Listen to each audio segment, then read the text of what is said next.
சண்முகம் ஊர் வடாரங்க. உலகை படைத்தது கடவுளினில் கடவுளை படைத்தது யார்?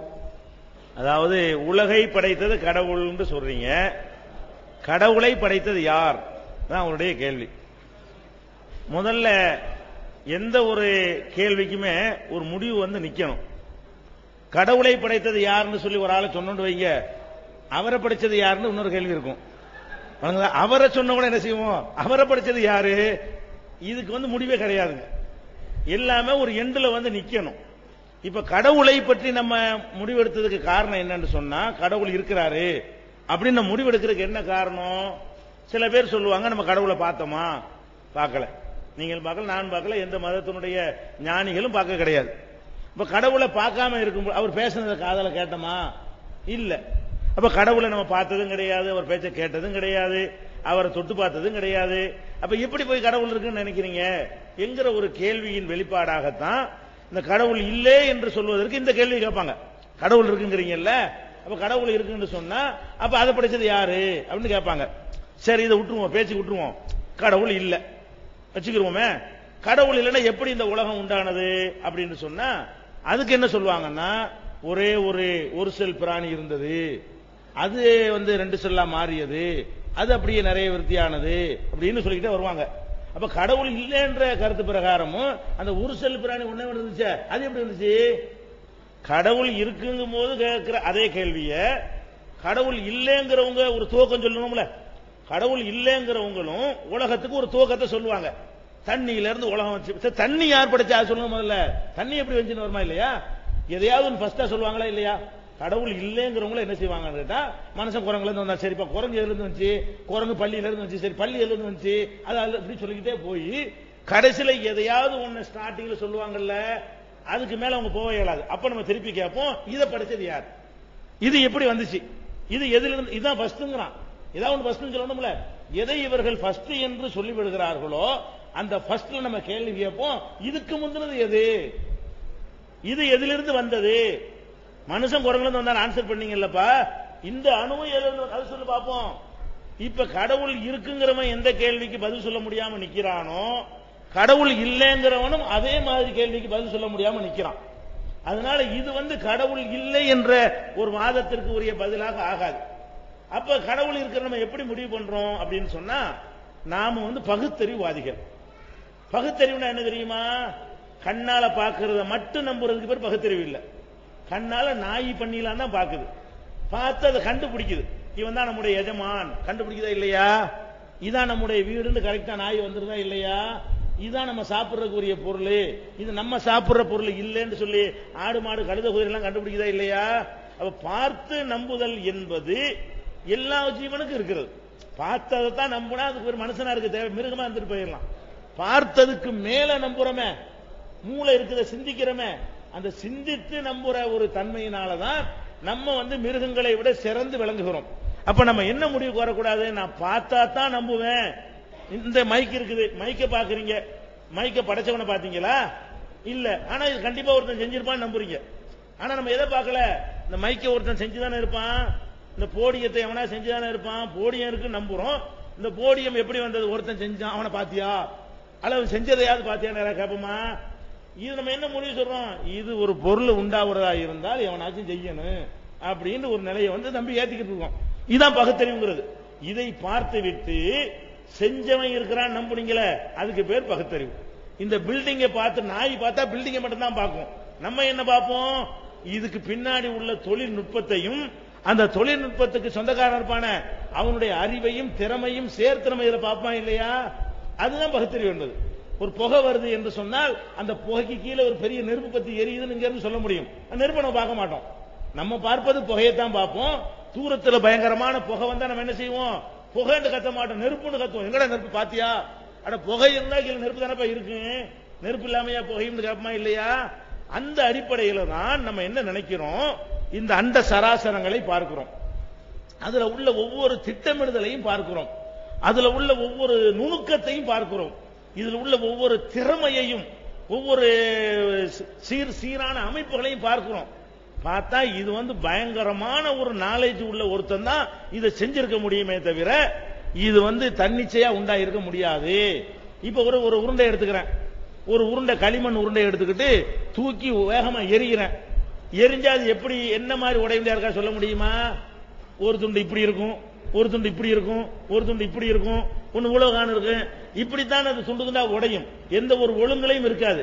உருட்டி வச்ச உருண்டை மாதிரி உடையுமா? ஒரு களிமண் உருண்டையை காஞ்சி போன உருண்டையை எடுத்து வேகமா நான் எரிந்தால் அது உருண்டை உருண்டையாக வந்து உடையுமானா உடையாது. அதுக்கு எந்த ஒரு குறிப்பிட்ட வடிவம் இருக்காது, குறிப்பிட்ட ஒரு சீர் இருக்காது. அந்த மாதிரி தான் உடையும். இது கண்ணா பின்னாண்டு உருவாகும் போது இப்படி இருக்கும்.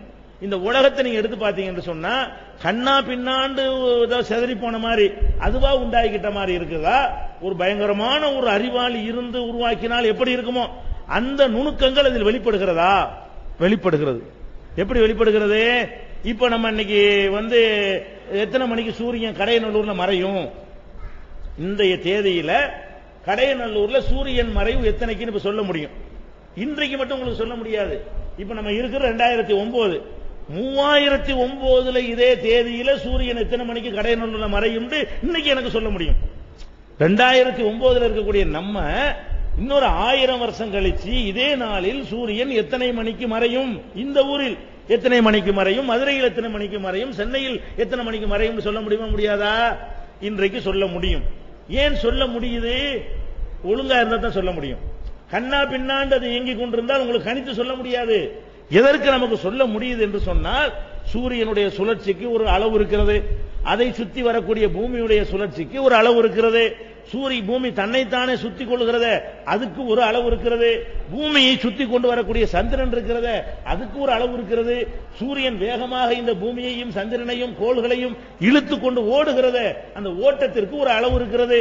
அதனாலதான் என்ன பண்றான், இன்னைக்கு சூரிய கிரகணம் ஏற்படுதுங்கிறான், இன்னைக்கு சந்திர கிரகணம் ஏற்படுதுங்கிறான், இத்தனை மணிக்கு ஏற்படுதுன்னு சொல்றான். அப்ப எத்தனை மணிக்கு எந்த ஊர்ல சூரிய கிரகணம் ஏற்படுதுன்னு சொல்றானோ அத்தனை மணிக்கு அது நடக்குதுன்னா எதை காட்டுது? இந்த சூரியனுடைய ஓட்டம் ஒரு லிமிட்ல ஒரு அளவிடப்பட்டிருக்கிறது, திட்டமிடப்பட்டிருக்கிறது. திட்டமிடப்படாமல் உருவானதா இருந்தா என்ன செய்யணும்? ஒரு நாளைக்கு 6 மணிக்கு மறையணும், ஒரு நாளைக்கு 9 வரைக்கும் மறையணும், ஒரு நாளைக்கு என்ன செய்யணும்? ஒரு திட்டமிட்டு ஒரு மனுஷனை வாழ்க்கை அமைக்கிறான்னு வைங்களேன், அவன் என்ன செய்வான்?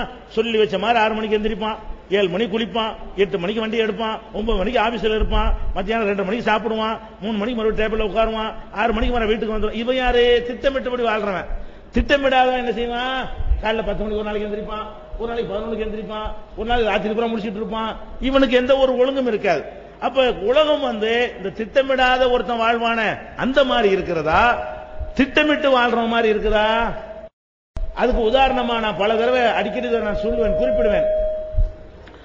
காந்தியுடைய நினைவு மண்டபம் கன்னியாகுமரியில் இருக்கிறது. அந்த நினைவு மண்டபத்தில் என்ன நடக்கும் கேட்டா, அக்டோபர் அங்க ஒரு சாம்பல் வச்சிருக்கிறாங்க, காந்தியுடைய சாம்பலை அஸ்திய அங்க நினைவு சின்னமா வைத்திருக்கிறார்கள், பானையில வைத்திருக்கிறார்கள். அந்த பானையில வந்து அக்டோபர் 2ஆம் தேதி மட்டும் சூரியனுடைய வெயில், வெளிச்சமல்ல வெயில் நேரடியாக அதில் படும். அக்டோபர் 2ஆம் தேதிக்கு மட்டும் அந்த வெயில் வந்து அதில் படும். அக்டோபர் 1லையும் படாது, அக்டோபர் 3லையும் படாது, 364 5 நாள்ல படாது. 364 நாட்கள் என்ன செய்யாது, படவே படாது. அப்ப எப்படி செஞ்சிருக்கான்? அந்த பானையை வச்சிருக்கிறான். இந்த அக்டோபர் 2க்கு சூரியன் எங்க இருக்கும்னு கணக்கிறான். அக்டோபர் 2க்கு இந்த பானையில் இருந்து எத்தனை டிகிரியில அந்த சூரியன் இருக்கும் என்று கணித்து அதுக்கு நேரம் அந்த மேல உள்ள ரூஃப்ல முகட்டுல ஓட்டையை போட்டு சூரியன் அங்க நின்று அப்படி கிராஸா ஓட்டை போட்டு கரெக்டா வந்து விழுவுற மாதிரி செஞ்சு வச்சிருக்கான். அப்ப இவ்வளவு துல்லியமா இவன் கணிக்கிறான்னா இவனுடைய திறமையா? அந்த மாதிரி அது இயங்குறதா? அந்த மாதிரி இயங்குகிறது. ஒருத்தன் வண்டி கார் எடுத்து ஓட்டுறான், பஸ்ல ஓட்டிட்டு இருக்கான், டிரைவர் ஓட்டுறான், இங்க இருந்து கடையனூர்ல மதுரைக்கு போகணும். மதுரைக்கு போற பஸ்ல ஏறி உட்கார்ந்துட்டோம். திடீர்னு என்ன செய்யறான்? 100 கிலோமீட்டர் வேகமா போறான், திடீர்னு 40க்கு வர்றான், திடீர்னு 20க்கு போறான், திடீர்னு 50க்கு போறான், 5 நிமிஷம் 50, 5 நிமிஷம் 40, 5 நிமிஷம் 100, 5 இப்படி போனான்னு சொன்னா இவன் எவ்வளவு நேரத்தில் போகணும் உங்களுக்கு சொல்ல முடியுமா? சொல்ல முடியாது. ஏன்னா ஒரு நிர்ணயம் இல்லையே, கண்ணாபின்னு போறானே. இன்னொரு டிரைவர் இருக்கிறான், 40 கிலோமீட்டர்ல பிடிச்சாண்டா 40க்கு 39க்கு வர மாட்டேங்கிறான், 41க்கு வர மாட்டேங்கிறான், அந்த வேகத்திலே போறான். இங்க உட்கார்ந்து சொல்லலாம் இவன் கரெக்டா இத்தனை மணிக்கு போய் சேர்ந்துருவான்னு சொல்லலாம், வண்டி ரிப்பேர் ஆகாம இருந்தா, ஏதோ டிராபிக் ஆகாம இருந்தா. அப்ப எதுக்கு இதை சொல்றோம்? திட்டமிட்டு தீர்மானித்து இந்த உலகம் இயங்கி கொண்டிருப்பதை பூமியை வச்சு பார்க்கிறோம், சூரியனை வச்சு பார்க்கிறோம், செவ்வாயை வச்சு பார்க்கிறோம், சுக்கிரனை வச்சு பார்க்கிறோம். இன்னும் சொல்ல போனால் அதை விட ஒரு பெரிய அதிசயம் என்ன தெரியுமா? இந்த உலகம் எப்படி உண்டானதுன்னு பார்க்கும் பொழுது இப்போ விஞ்ஞானிகள் சொல்றான் பெருவெடிப்பு கொள்கையினால உண்டானது. பெருவெடிப்பு கொள்கைனா என்ன? இந்த சூரியன், சந்திரன், இந்த அனைத்து கோள்களும் உருப்பொருளாக இருந்தது. அந்த உருப்பொருள் வெடித்துத்தான் இவ்வளவு உண்டானதுன்னு சொல்றான். அந்த உருப்பொருள் என்னன்னு பாத்தீங்கன்னா அது ஒரு அணுவாக இருந்ததுங்கிறான். அந்த அணுவுக்கு உள்ள உம்புட்டு எப்படி இருந்தது? அப்பதான் அந்த விஞ்ஞானிகள் இப்ப உள்ள விஞ்ஞானிகள் லேட்டஸ்டா சொல்றான், ஒரு படைப்பாளன் இல்லாமல் இந்த உலகம் உண்டா இருக்க முடியாது. குர்ஆன் கூறும் அறிவியல் உண்மைகள்ங்கிற ஒரு நூலில இது பற்றி தெல்ல தெளிவாக தகுந்த ஆதாரங்களோட விஞ்ஞான கண்டுபிடிப்புகளோட இன்றைய விஞ்ஞானிகளுடைய முடிவே கடவுள் இருக்கிறான் என்பதுதான். அந்த காலத்து விஞ்ஞானிகள் தான் கடவுள் இல்லைன்னா கடவுளை நம்பினா தான் இந்த விஞ்ஞானமே சரியா வருங்கிற அளவுக்கு அந்த நூல் எழுதப்பட்டிருக்கிறது. நம்முடைய சகோதரர் ஒருத்தர் எழுதின நூல் இருக்கு. அந்த நூல் அந்த சகோதரருக்கு அன்பளிப்பாக தரப்படும். குர்ஆன் கூறும் அறிவியல் உண்மை. அதை பார்த்து நீங்க கூடுதல் வரும் தெரிஞ்சுக்கிறீங்க. ஆனா இந்த கேள்வி எல்லாத்தையும் வரும். அடுத்த